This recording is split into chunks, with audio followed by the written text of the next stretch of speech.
May 1st, or International Workers' Day, is a proletarian anniversary observed around the world in commemoration of the Haymarket Affair in 1886, where Chicago workers faced off with police in the fight for the 8-hour workday, with dozens being injured or killed in the skirmish. The Committee to Support the People's Struggle in Brazil joined our comrades of all countries in marking this important date, and more importantly, we are determined to defend this episode of proletarian rebellion against the fake leftists and sellouts who would erase the revolutionary violence of May Day and turn it into another bourgeois holiday. In this video, we present the following short history of May 1st in Brazil, a story which demonstrates how the revolutionaries of that country have fought to uphold the proletarian character of International Workers' Day.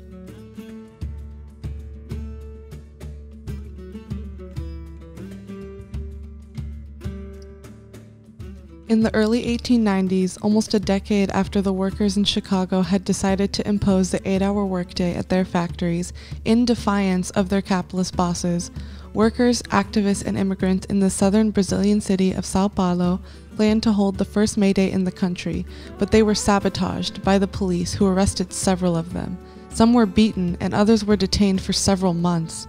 The first successful May 1st celebration would be carried out in the city of Santos, just southeast of São Paulo in 1895, where many in the city skipped work to hear speeches and participate in discussions in the public square. It did not take long for May 1st demonstrations in the country to become more confrontational. In 1906, the Confederação Operária Brasileira, the first national workers' organization in Brazil, clashed with another May 1st gathering in Rio de Janeiro that had reduced the occasion of International Workers' Day to a festival. The COB called on all workers present to demand their own 8-hour workday and better conditions on the job.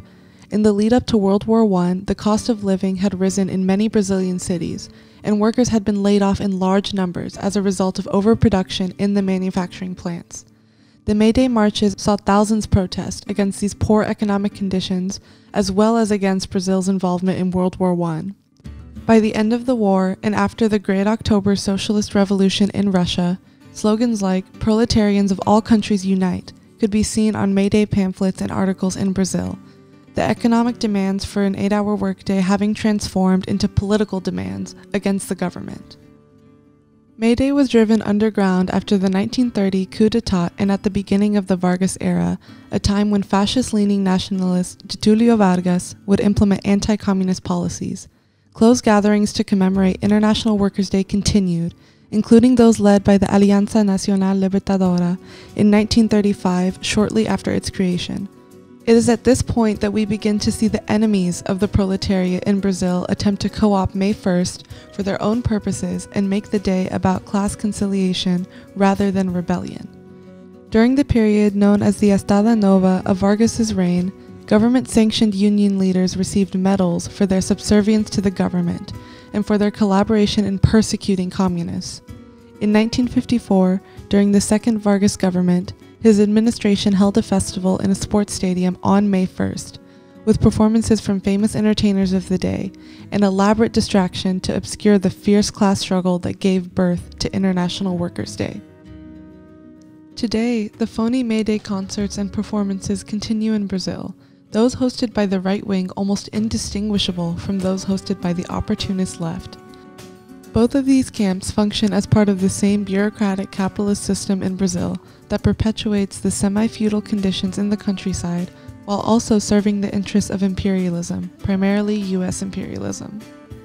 In spite of these distorted May Day festivals, the revolutionary movement in Brazil has led International Workers' Day marches and rallies with a proletarian fighting spirit, one that truly honors the Chicago workers in 1886, who shed their blood and lost their lives for the sake of their class.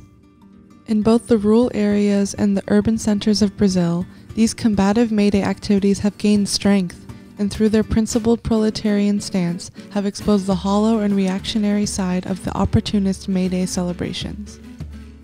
Whether in Brazil or the US, under lockdown or otherwise, it is a proletarian tradition to declare May Day as ours.